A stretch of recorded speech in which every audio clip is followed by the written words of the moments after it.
Welcome to the Hospitality Maverick podcast with me, Michael Tingsar. We at Hospitality Mavericks are here to inspire leaders to create heart-centered and profitable businesses from the inside out, the kind that both employees and customers love and support. Thanks to BizSimply for sponsoring this episode as our show partner. And BizSimply is the all-in-one HR, workforce management, rota and operations software designed and built by hospitality experts to make every shift run like clockwork. And we join forces to help the industry to find new ways to become even more innovative in how we lead our people, how we operate, to how we grow our businesses, to how we serve our customers. Together we want to share strategies and tools that can make the industry thrive long term, not just survive. The idea was if I could put the process together that would lure Nobu onto the platform, would you be prepared to do it? And they said, look, we're a top-end restaurant. Look around, the guests, we've got VIPs and what we do here, it takes a lot of time and effort. It would have to be amazing.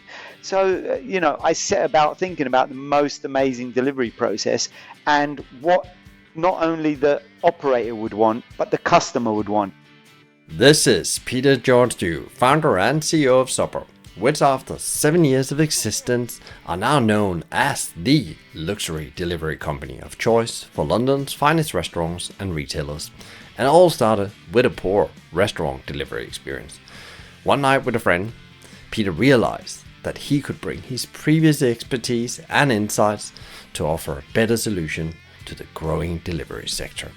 And we talk about the purpose behind Supper and why it's such a unique delivery solution. And what he learned launching and building Supper, the market for delivery and where it's going, his own learning as the founder and CEO the last 2 years, and how he keep himself pro. Before you tune in, please sign up for our weekly newsletter packed with more Maverick insights, strategies and tools. Find the link in the show notes or visit hospitalitymavericks.com. Now grab your notebook, coffee and be ready to learn a different approach to delivery. Enjoy. Today, we will dive into an incredible entrepreneurial journey. We also talked about the very loved and also hated delivery market. And there's so many opinions, so many emotion about this. So it brings me a great honor, actually, and pleasure to actually have an expert, somebody that's doing it every day in London and building his own delivery brand. Welcome to the show, Peter. It's a great pleasure to have you here. Thank you for having me, Michael. I don't know about expert. I've been doing it for a long time, maybe long in the tooth. Well, it's about 10,000 hours they talk about, then you're an expert. So before we start, Peter, so people can find out why I think you're an expert, you may be a bit more humble about it yourself. Can you give a little intro to your journey as an entrepreneur and how you ended up building a Supper? Yeah, my journey is pretty simple. I was someone who would have been a customer of Supper. I was a person sitting at home, wanted great food delivered, looked at the landscape here in the UK, and just felt as if that particular market wasn't being addressed. There was Just Eat and a few other companies at the time. I think maybe even Deliveroo had just started, but everyone was looking at kind of the lower end. And I just thought, look, I want to have the best restaurants in London delivered. Me as a customer, I think other people like me will want that too. And that's the genesis of the idea, really. And how did you come to the point that you wanted to start your own business? What made you take that jump? That's that has a bit more color to it, that one. Basically, I was in my flat one evening and my neighbor asked me to come over. He said his wife had gone out and he had to babysit, so he couldn't go out. We originally had a night out planned, and he said to me, look, let's get Nobu delivered. And I said, I didn't think you could do that. And he called them up and they said, nope, don't do delivery. You can have takeaway. You can come pick it up. We'd both had a few drinks, so neither of us could drive at this stage. So we decided to send a black cab or someone he knew. I can't remember how he did it. And the whole process took about 2.5 hours. At the end of the night, we were very much further inebriated by then. We thought, oh, we could do this. And that was what was the start of a kind of delivery journey. I didn't really know what I was getting myself into. I just thought, oh, of course, it's going to be easy. We go speak to the restaurants, get them on board. Funny enough, the guy at the time, my neighbour, Patrick, he said, yeah, we'll do it together. And that was the idea. And then he decided to leave the country about a month later to go live in Paris. And so I'd already kind of got my heart set on it. And I just started down that route. I had no prior experience. It wasn't something I thought of before. It was just that one night thinking that we could do this. I guess it was a stupid idea, but I think there was a bit of kind of need behind it. We thought that we needed it. Maybe we had a bit too much money, and we thought other people would need it, and that's it. Yeah, and I guess that the best and the greatest ideas actually come from the entrepreneur. Often had a need themselves they couldn't get fulfilled, and therefore they can pour their heart into the solution. And what is the purpose of Supper besides you deliver from restaurants, and you, as I understand, and we talked about before, it's like focusing on high end restaurants more than the lower end of it? That's a very good question. So Supper was born after I went to visit a few of the restaurants, Nobu being one, the one that we tried to order from and get delivery. And after speaking to them, they said that they'd considered the idea before. They kind of like batted the idea about between management. But they never really felt that anyone out there that had come to them had the right process. So the idea was, if I could put the process together that would lure Nobu onto the platform, would you be prepared to do it? And they said, look, we're a top end restaurant. Look around. The guests, we've got VIPs, and what we do here, it takes a lot of time and effort. It would have to be amazing. So I set about thinking about the most amazing delivery process, and what not only the operator would want, but the customer would want. Because I looked around. I'd lived in New York for a while, and I'd lived in parts of Spain.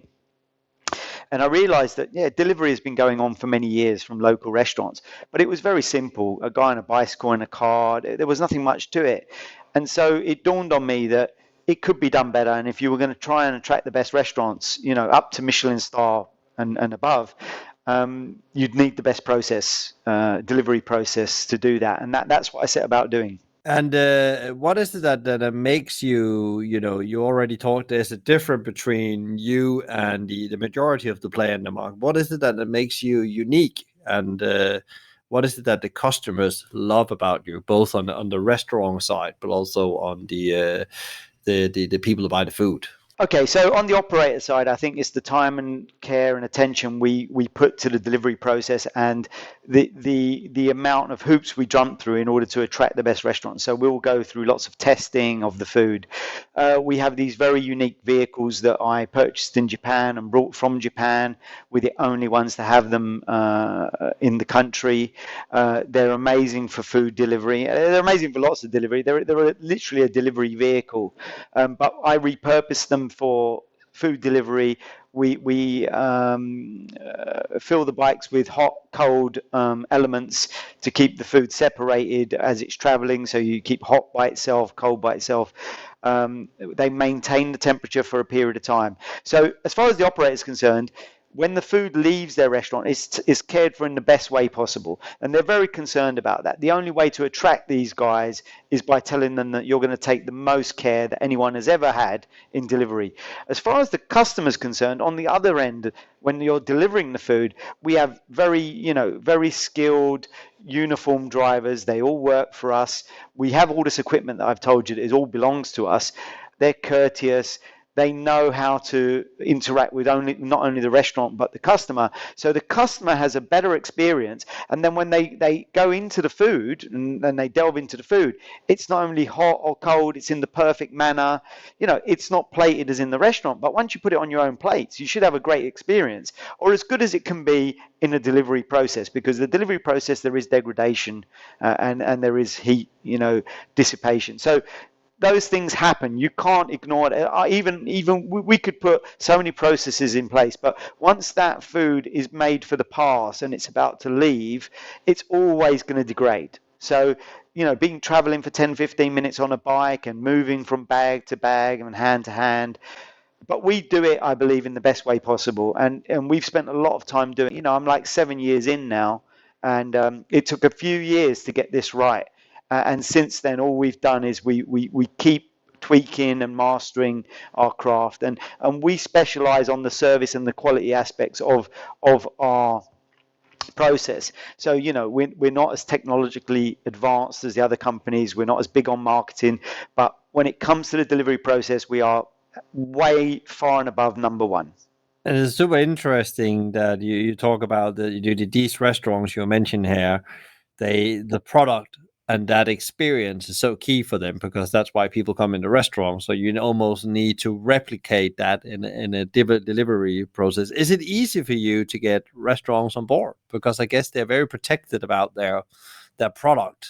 No, it's not, and I wished I'd had this conversation before I had the idea for the business, because in 2014, 2015, when we started thinking about this, it was almost impossible to get any restaurant to open any doors and speak to you.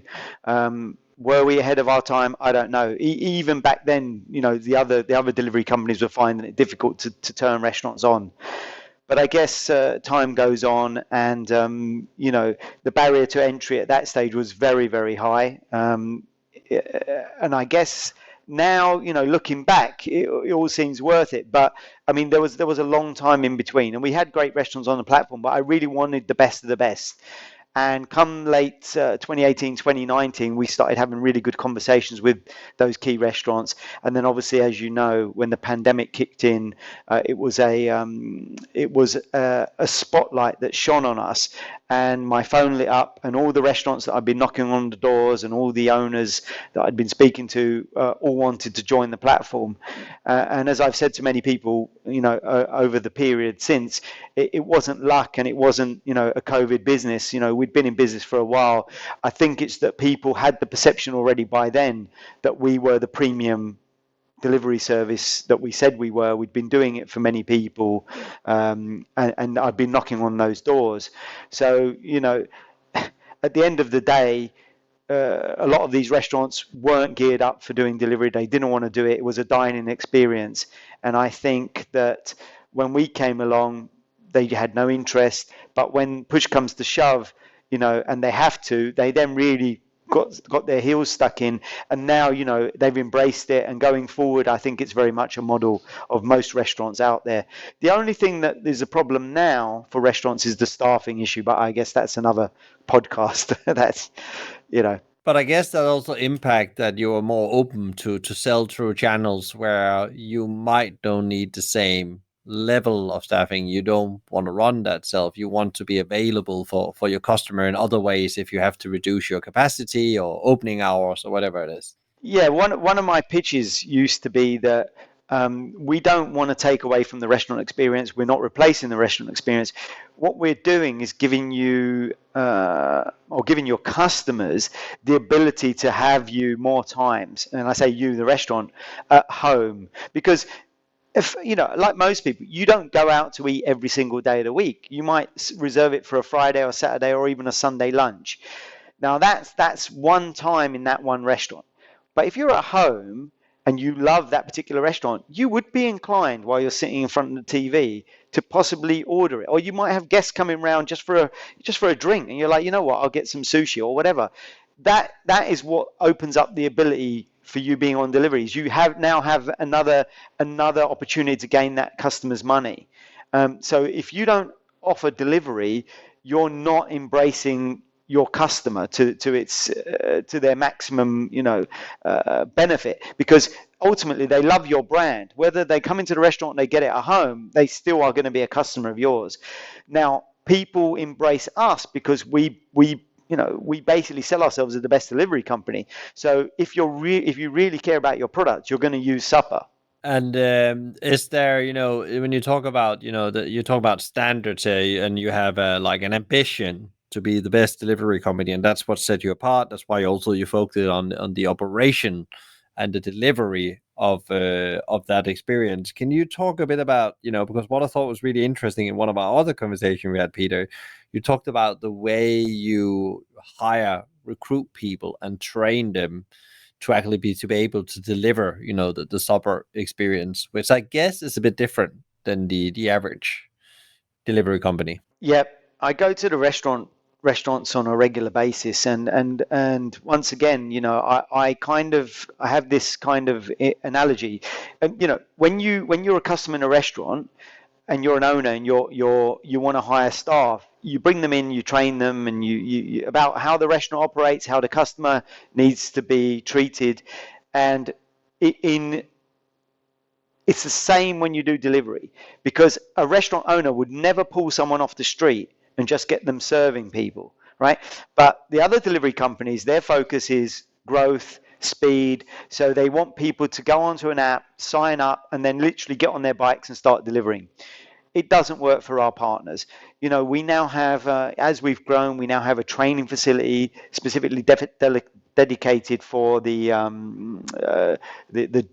excellence we want from our drivers. We verse them in how to interact with restaurants, how to interact with the customer, how to carry the food, how to behave. This process kind of takes 1 to 2 days, and then on the third day they get to go out and start delivering.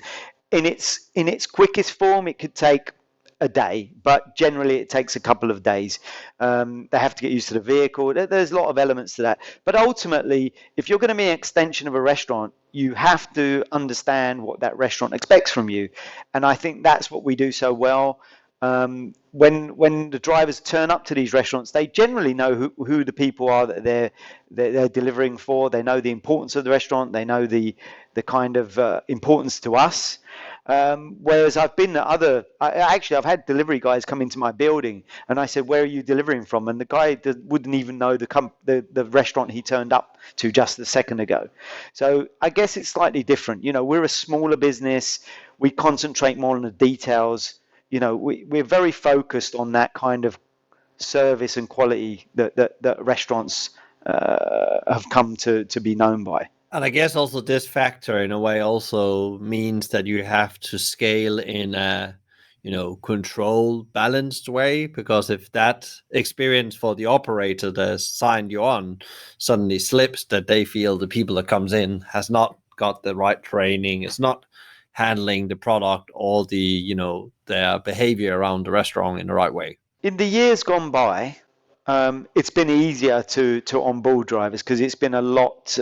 You bring a restaurant on once every couple of days, or through 2-3 restaurants a week. It wasn't a huge amount in the earlier days. So you could train guys as the restaurants came on.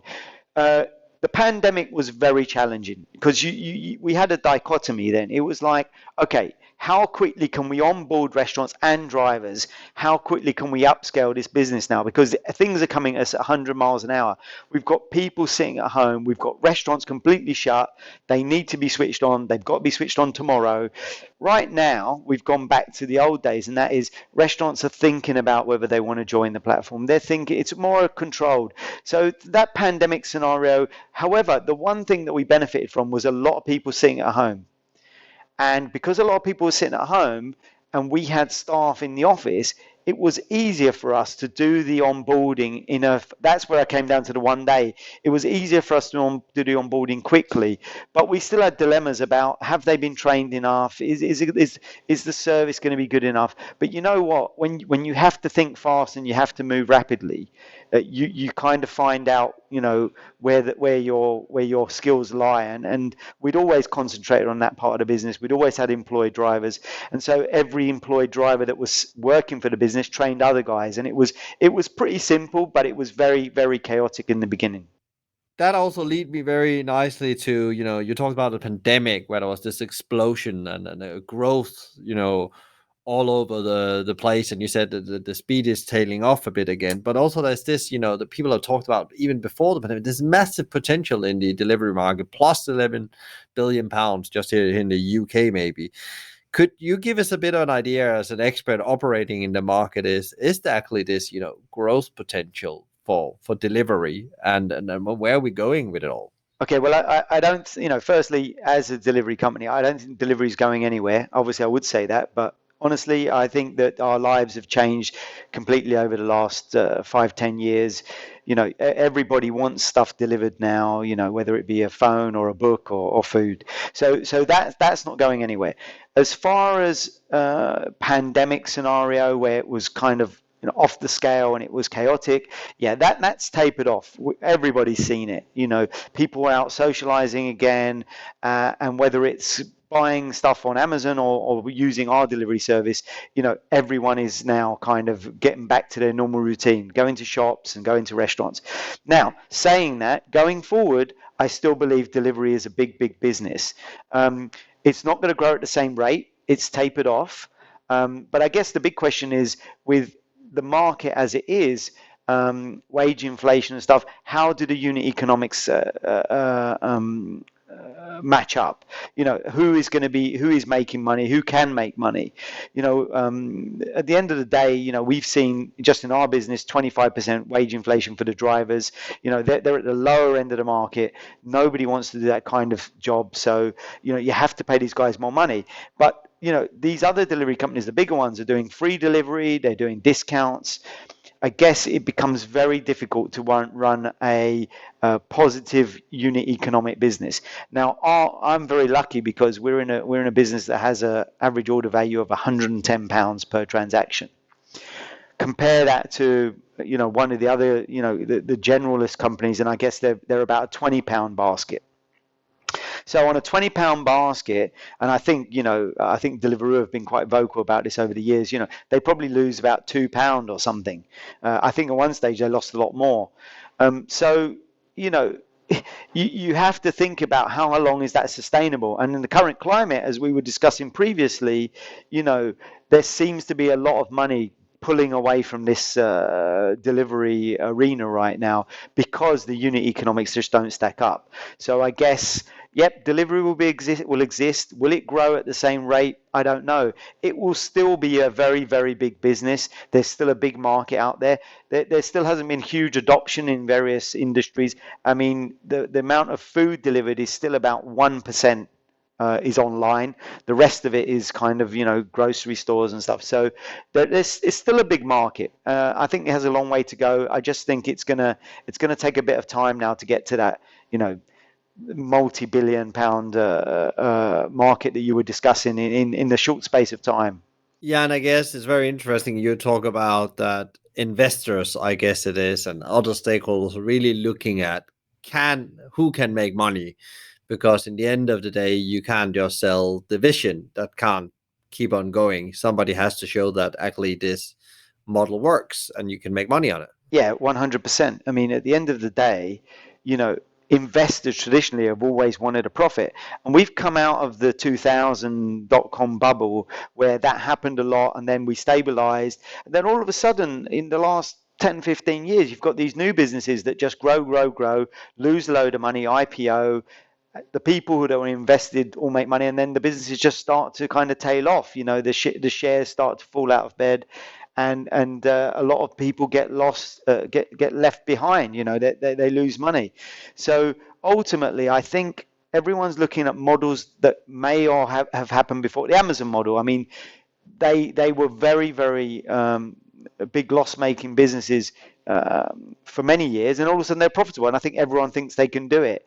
But the problem is there seems to be a lot of VCs throwing money at the same kind of businesses. So, 6 delivery companies start up at the same time. Well, okay, one may last, but then, so are they all banking on the management to make that work? The problem you've got there is that I think, and I'm in the delivery business just as much as everyone else, but the problem I think you've got is you just grow at all costs. You're not thinking about, and then at some stage when your competitors fall by the wayside, you think, oh, now I can make it work. But then the customer is then, the customer is left kind of thinking, well, hold on, before you were giving me free delivery, now you're charging me £5. How does that work? So I guess it's a false economy, really. But I think there's still a lot of money to be had. There's still a lot of money pouring into the business. Maybe not this year, maybe not next year, but there always will be. I just think that it's going to be a lot tougher to sell that dream of growing without making profits. Yeah, and I guess that goes for any business. Also, the restaurant who needs the delivery, they also need to show either their bank or themselves or their investors, profitability faster than before. And I think that the patient has probably, or selling a dream is very hard today if you don't have a break even date in a way. So what about the restaurants and all this, because they adapted very quickly in when the pandemic started, and finding out, okay, we just need to switch this on in general across the market. And then a lot of people have had lots of learnings, both good and bad, around delivery, eat at home experiences, as we just called them that. How have they come out on the other side of the pandemic? What have your experience been sitting there as a supplier to them? Well, the skepticism that I had back when I was first knocking on the doors seems to have fallen by the wayside. So now, they've seen these premium restaurants. At one stage we had 11 Michelin star restaurants on the platform. Uh, yeah, I think 11 Michelin star restaurants on the platform. We had two Michelin star restaurants on the platform, and the rest were, I'm sure, the top tier of London. So we've worked with the best. We've worked with the best chefs, and I can honestly say that, apart from a few people saying, well, look, it's not as good as dining in, they were pleasantly surprised. They were surprised by the volume, they were surprised by the feedback. But moreover, if we weren't now involved in this Brexit staffing crisis, I think that 90% of them would still be on the platform, because I think it was a good experience and they realized that they were really keeping their customers happy. Their loyal customers who couldn't get to the restaurant every week, didn't want to come every week. I mean, I'm now a father of two young children, and I no longer go out as much as I went out, but I still want good food delivered, right? So I'm at that phase in my life where, you know what, actually, I don't mind not going out, but if I can have that restaurant brought to my house, that's what I want, and why shouldn't a customer want that? So yeah, look, I think the restaurants are embracing it, and I think if we get this hospitality staffing crisis out of the way, I think I will personally benefit, because a lot of those restaurants will come back onto the platform that can't manage both channels at the moment, and I think they will see the benefit for their customers. Yeah, it's interesting you say the staffing crisis, and actually that has actually held, in your view, restaurants back for actually keep on switching on their online sales or the delivery sales. What about you as the delivery operator? How have you seen as well? It's hard to find people to staff your business in this environment.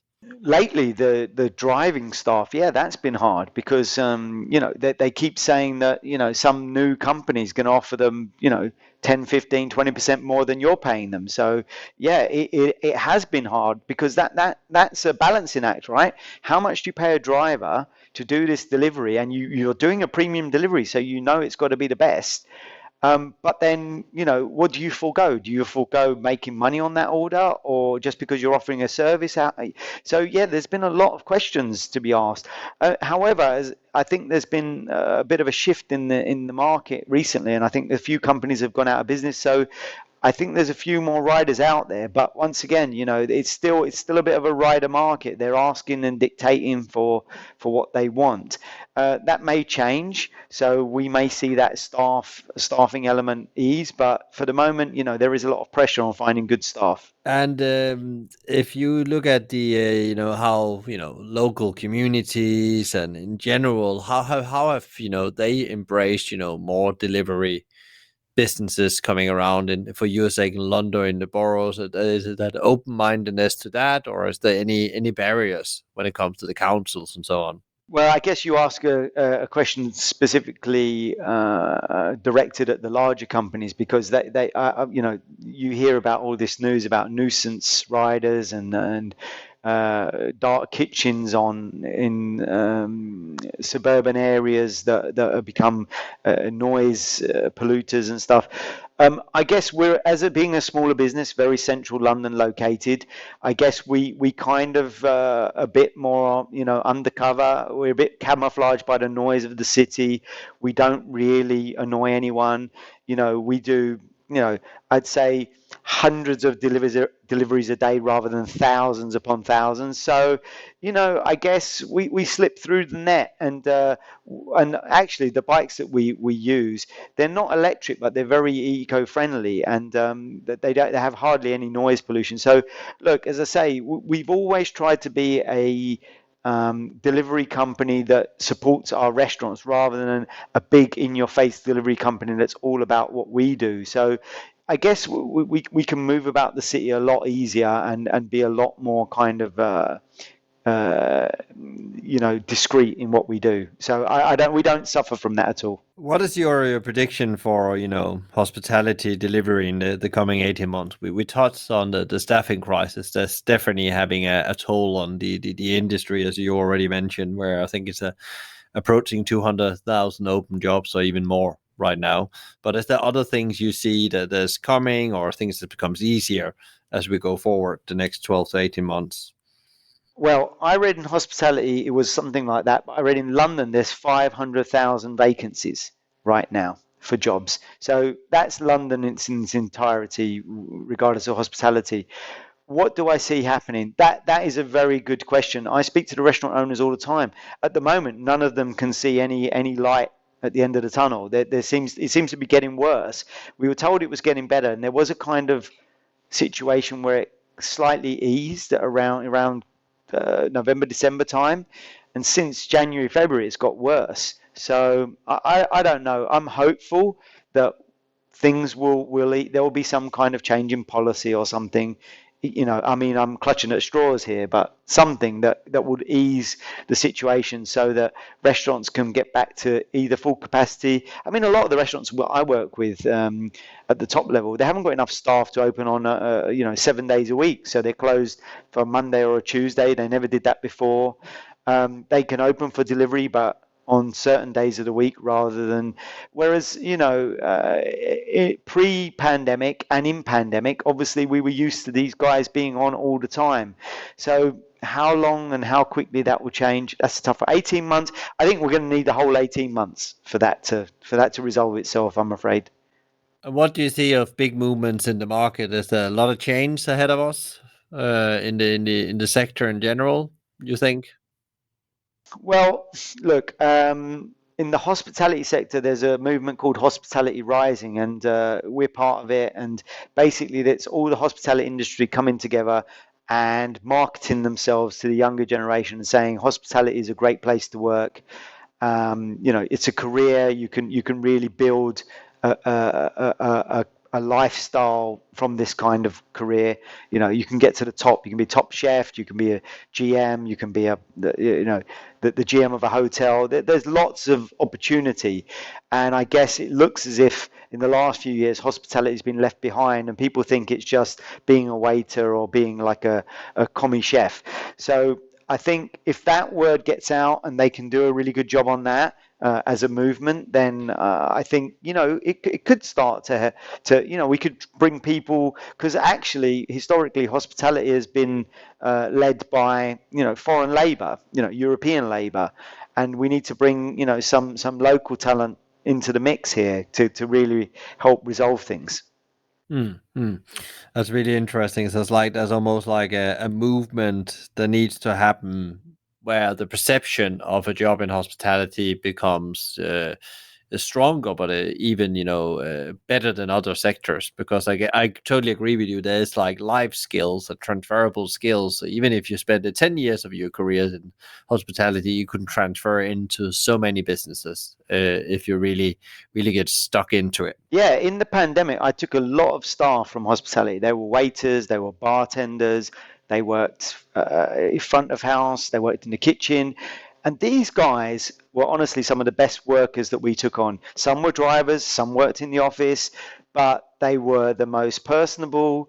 They had the right skills. They were always on time.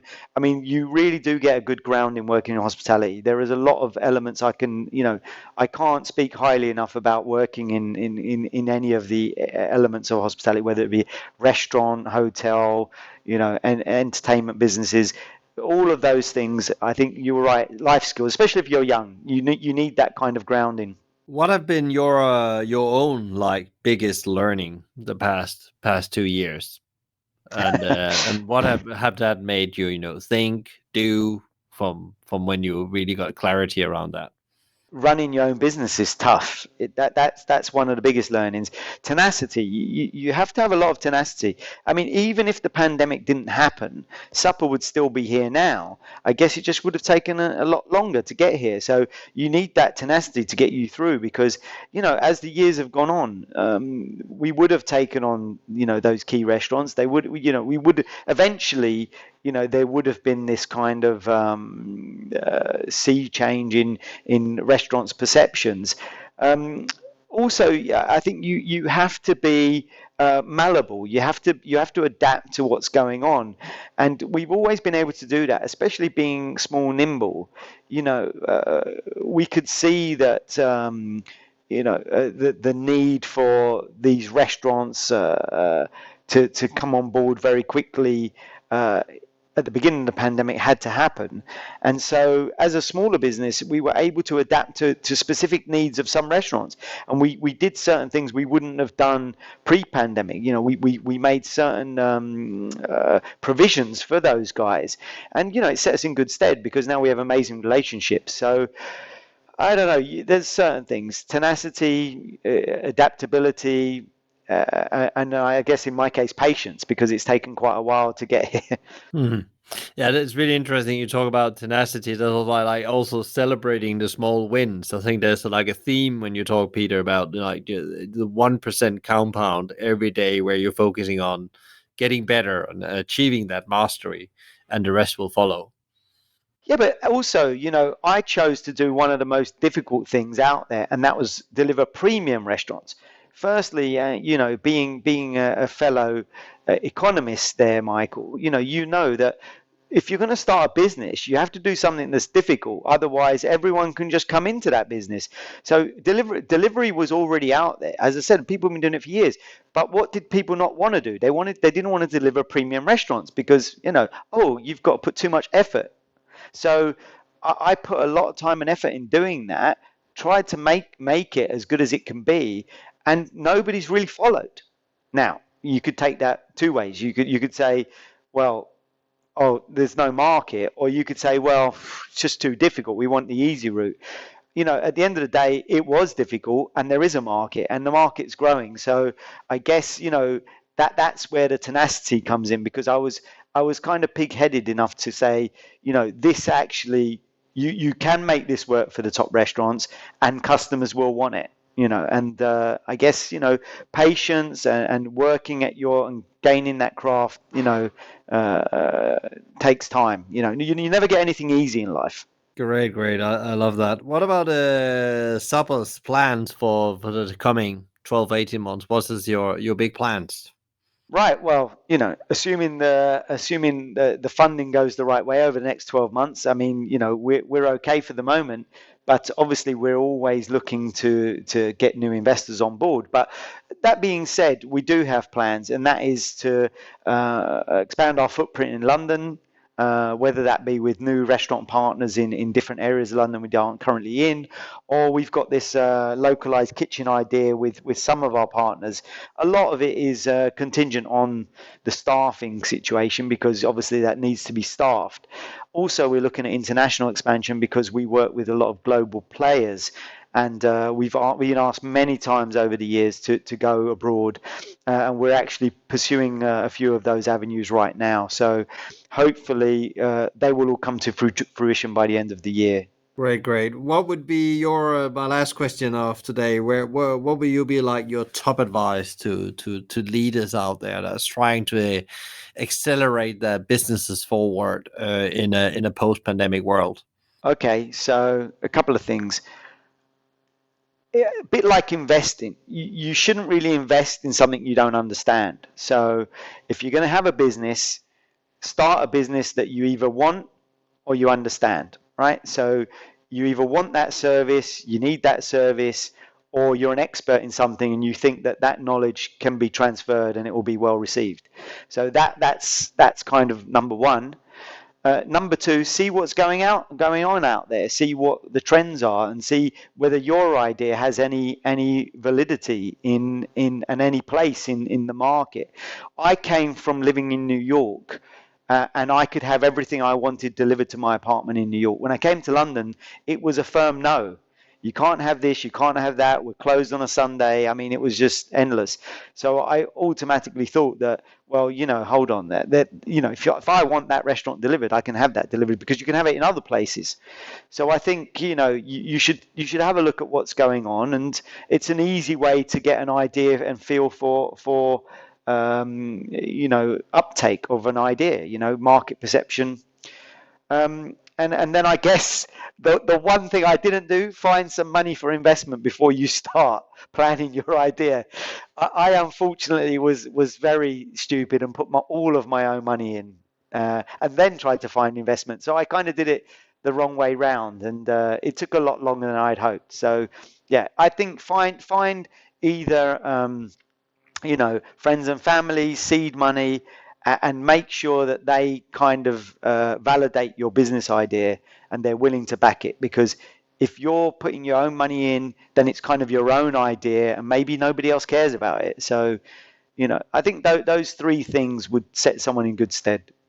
Great, Peter. Some great advice there. Where can people find out more about you and Supper? Where's the best place to go and find you? Our website is Supper London. We have obviously an app, that's Supper London, in App Store and on Android. I guess we are mostly London centric, so in the very central areas of London, you can get a delivery to your house. We deliver for around 3 miles from our restaurant, so we cover a good section of the central parts of London. As I say, in the coming months, towards the end of the year, we'll be expanding our footprint. But whether you'll see us around the country, I don't know. Watch this space. But I don't know if you'll be able to read much more about me. I don't really talk about myself much. But the business, come have a look, try the service, tell us what you think. We're always happy for feedback. Lovely, Peter. Thank you so much. And I send you and the team at Supper power and energy for the period ahead. Thank you, Michael. It's very, very happy to speak to you. Very kind for you to get me on this podcast today. Thank you so much, Peter, for your great insights into the delivery market and what there is to expect for it in the future for all stakeholders. You should now reflect on how can I ensure that I am capitalizing on the delivery market according to my brand values. To get further inspiration on the delivery market, please tune in to episode 125 with Toby Sapple, co-founder and CEO of Foodstuff, on food delivery with a conscience. I really appreciate that you're listening in. So if you enjoyed today's conversation, learned something, please share, rate, review, or subscribe to one of our channels, which all can be done via the website hospitalitymavericks.com. And also, if you have any ideas or feedback for the show or other thoughts, please reach out to me via LinkedIn or via my email, michael@hospitalitymavericks.com. A big thank you to BizSimply for supporting us, bringing great insights, strategies, and tools to help the industry thrive, not just survive. Check them out at bizsimply.com or via their social at BizSimply or BizSimplyHQ. You can also email them directly at advice@bizsimply.com. A big thank you to Fina Charlson, who's the show producer and editor from the Podcast Collective. Tune in next time for another interview, and in the meantime, find out more about us, subscribe to the newsletter for more Maverick insights at hospitalitymavericks.com. And don't worry, if you didn't get all of this, there will be links in the show notes to help you. I'm Michael Tingstad, and you've been listening to the Hospitality Mavericks podcast show. Be Maverick.